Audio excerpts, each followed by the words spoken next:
Hey, this is John. Today I want to share something with you that had a big impact on my life, and I'm hoping it might help you change or navigate different things in your life. I'd be definitely interested in hearing your perspective. It's all about, there's two ways of how you can live your life. You can live your life going from the outside in, going external and coming back, or from the inside out. So let me explain. I got to a point where I realized I was living from the outside in. So I was going out to seek meaning of my life and trying to adopt different things and learning. And there's nothing wrong with that. But the problem that can come up from that is your self-worth, your validation, your own wisdom can get questioned because these external sources don't necessarily align with your inner you. Now, the second way to live life is the internal way. And I want to highlight how it works through this really powerful story. And I don't know if you've heard this story. It's one of my favorite stories. It's called Acres of Diamonds. And it's about an old poor farmer in South Africa working the land hard.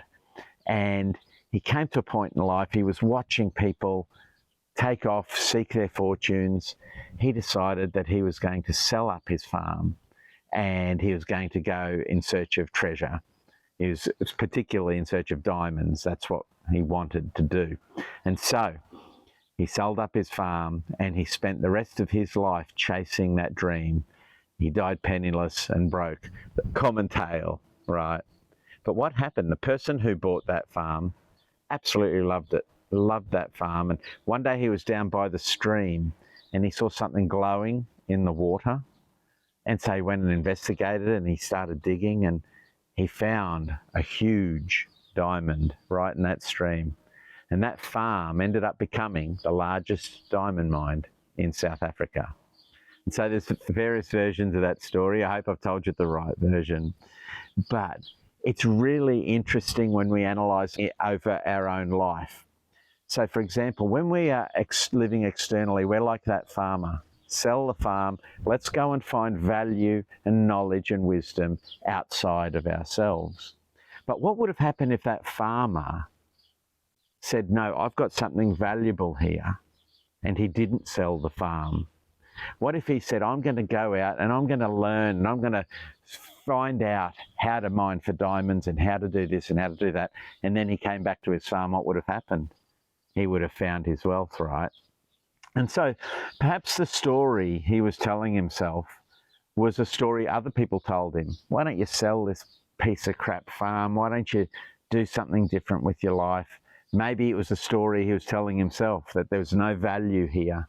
There's nothing here for me in this piece of dirt. I'm going to go and find a different value somewhere else.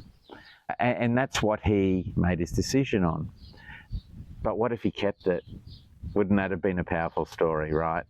And so I want to encourage you to evaluate where you might be living externally and trying to bring that value back, or whether you can look within. And where it begins is seeing the value in yourself. If I was to title this video something different, it would be your own guru. And I don't see any problem with going out and seeking knowledge and seeking wisdom, but don't sell the farm. Bring it back to yourself and honor your own knowledge and wisdom. And I'm here to tell you that you have gold inside of you. You have diamonds, whatever it is that you prefer. I'm here to tell you that perhaps these false stories that either has been overlaid on top of you, but you've accepted that there ain't no value here, are wrong. And so part of the beginning of the journey of analysing what we've been told is incorrect, or what we believe is incorrect, is just to have a look at our life and see how we're operating. See if we're deriving our value from somewhere else. And so the idea is not to reject knowledge from the outside, so to speak. It's a beautiful thing to go and seek knowledge and to explore. But the important thing is, be your own guru. Don't hinge your self-worth on what someone is teaching. Don't hinge your intelligence that someone is smarter than you. But take that knowledge, bring it back to yourself and see what resonates. And so it could be in any area of our life that you have these false stories running through you. hampering you. And when you start peeling back those false stories, when you start understanding what you've been told is inherently wrong in the problem areas of your life, you'll start seeing the value inside. You'll start loving that person, and that will emanate a different energy from you. And when you start being more you, people will realize it. And so I'd love to encourage you today, step one on this journey, or perhaps you're on this journey. Don't seek gurus elsewhere. Seek knowledge, seek guides. You know, if you were to climb Mount Everest, you'd need a Sherpa, or you might need one or more Sherpas, but you have to do the climbing. And that's the principle here. You can do this climb. You don't need anyone else to validate your value, your specialness. And so I want to leave that with you today. I love you. I want to just cheer you on this journey, and thank you for listening.